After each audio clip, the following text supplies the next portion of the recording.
Son poeta, e aínda que tamén escribo outras cousas. Sobre todo, gustame moito escribir para teatro e escribir cousas para Aldao Lado, que é o proxecto que teño con Lucía Aldao dende o ano 2005. Vou ler un poema que se chama Cover do adolescente morto, que foi feito para un libro que homenaxeaba os 6 poemas galegos de Lorca.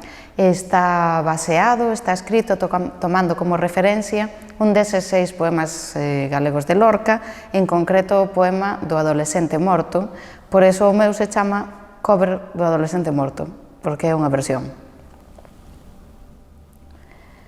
Aquí era un río, coñecía a palabra, e en pouco ou en nada se diferenciaba dos outros ríos, ou tal vez o contexto, sí, o ser este, e estar aquí.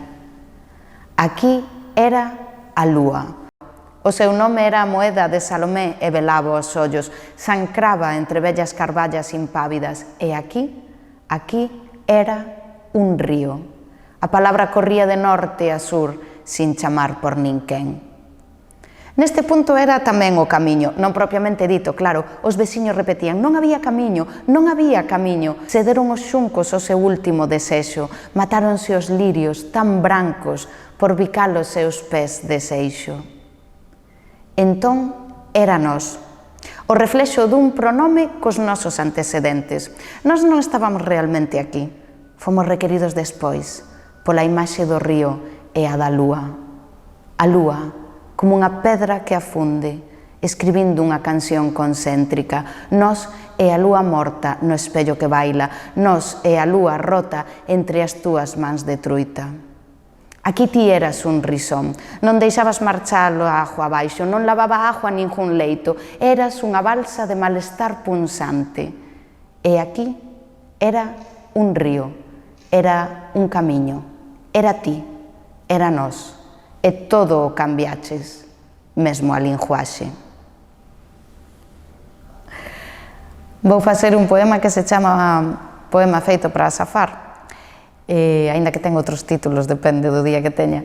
É un poema que pertence á serie dos poemas de Gramo Stendhal, do meu último libro ata a data, pero que non está publicado no libro. De feito, é o texto que lle envío ás persoas que me escriben dicindo que deron ca solución á mensaxe secreta que hai no libro de Gramo Stendhal. Pode parecer que foi feito para safar, un poema para sair do paso, porque nada do que escribimos é estrictamente necesario. Podemos louvar a dificultade e non se nos vai o sustento no silencio das curuxas.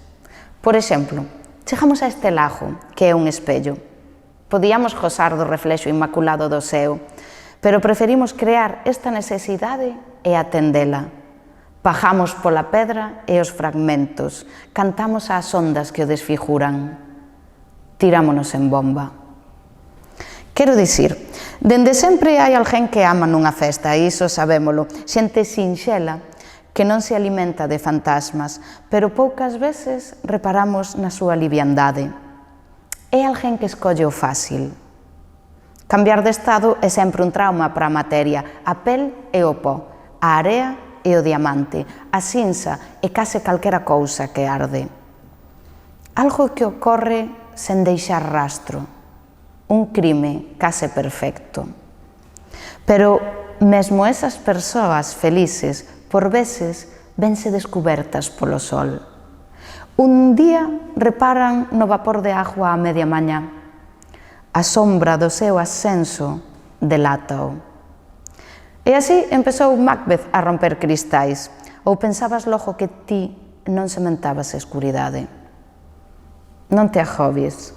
Tamén sabemos que hai máis de literatura que de física neste transo. Non é o pan, pero zafas, zafas, zafas. E por un momento crees que xuntache los anacos. Vou ler Odio a la poesía, que é un poema que está en Gramo Stendhal. Odia a poesía e faz ben.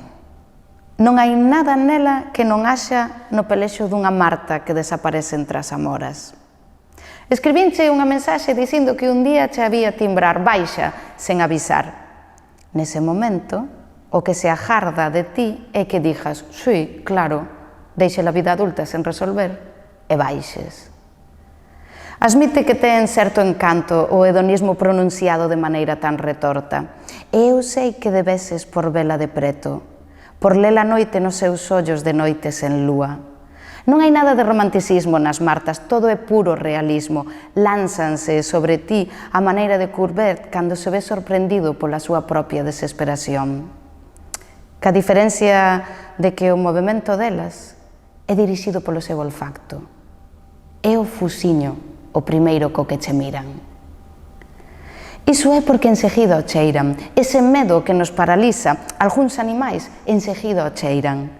Podería ser esa a primeira función dun poema, diluirse como unha insinuación entre os froitos do outono. E o que se agarda de ti é... Vale, porfías. Tal vez sexa que odie a poesía, e está ben, non hai nada nela que non haxa na adorable expresión dos mustélidos. Mesmo cautivos son animais curiosos. Sí, esa é unha boa razón para odiar calquera cousa. Entón, o mellor é que me respondas cunha cara sorriente, aínda que ti non te rías en absoluto. O sistema ten eses sinais luminosos que nos recordan que felices somos, que ben o pasamos. Que liberdade tan grande alcanzamos agora que non estamos amarradas á palabra. Porque que necesidade tes ti de rabuñarnos tobos cegos, de mudar a dor na pel das silveiras. Ademais, as Martas escriben a traición. Non perciben que sexa violencia botarse ao pescozo de quen lé. E de xente como a nós só deixan o pixama. Odia a poesía e faz ben. Todo o que aporta son preguntas. E total, non hai nada nela que non haxa na vida salvaxe. Este é un poema que tamén está en Gramo Stendhal. Titúlase Que flipe. Un pouco sí, agora. Que flipe. Que flipe. Como imos sobrevivir a isto? Non me digas todas as raposas que corren por Chernóbil. Que vegetación nacerá sobre nós? Que corpo de Ofelia sobre o río no que te bañas? Notarás o seu tacto de morte cada vez que te chapuses, tal vez unha deda, os cabelos ao pairo sobre a almofada, saberás que fomos nós. Que vida nos cubrirá despois disto? Non dixo de maneira fortuita, refírome a que semente desexará estes nosos corpos comestos pola culpa, con toda a súa fermosura e intelixencia. Sí, xa sei, facémonolo a nós mesmas, como en Radiohead. Pero nin siquiera sabemos aínda que cantidade de terra haberá que queimar ou que cidades devastaremos para amarnos. Queríamos baixar a Alameda a comer tripis ao sol, que volvese tocar Massif Attack en Compostela e casar. Escribimos todo isto nunhas notas que despois destruímos, pero xa estaba feito. Todo o mal é a literatura. Consolarse pensando que é unha estrutura lingüística innata é mentirse, aínda que a ninguén lle importan esa clase de mentiras. Tiñamos da bondade como dunha laranxeira nun patio encalado, baixábamos polo pan, cumpríamos as normas, a distancia interpersonal, a hora de chegada, os tratos todos da vida dos tratos, pero ao subirnos o desexo, florecemos. Disme, podo meterme na cintura, disme, repito, disme, podo meterme ata a cintura nos teus ollos. E todo o que enunciamos é tocarnos, percorrernos ca palabra como molas arrastrada. Podemos por fin pasear ao lombo da mesma besta baixo as árbores de Montana sen ter que manter pulsado ZR. O tipo que nos los pasou era un señor moi amable e educado. Ninguén diría del que era camello. E de nós, ninguén diría os nosos actos, tanto como as nosas palabras. Adorables e terribles, a segundas horas, uns putos gremlins.